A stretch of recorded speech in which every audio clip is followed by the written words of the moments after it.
cô la i her liam lai ngei hian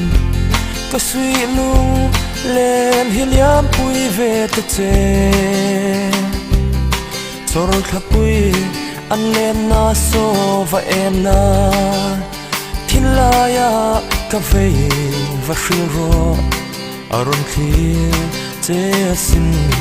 ka eng ring hian tiang che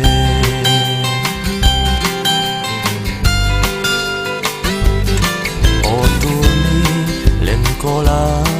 i her liam lai ngei khan ka sui lung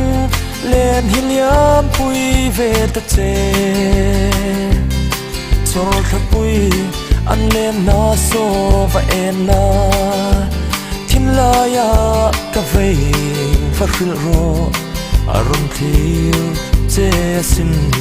ka eng ring hian tiang che đón về mồ ngài về ang mồ mùa liam nu lim nai ni parang at chuai to nu thin la ya cà phê reng hi lung chin ten shil tan wa mang ne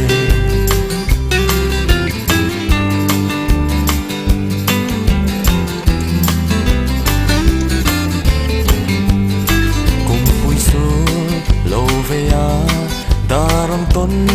le ni chua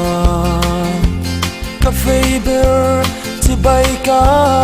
buk anga idam mo tin na ban ka fuanang thin la ya i khat liam etin tlai khwa po var dunin du thu ayang ka sam ngeyang đón về mồ ngài về ang mồ mùa liam nu lim nai ni parang a chuai to nu thin la ya cà phê reng hi lung chim ten shil kan nuam mang e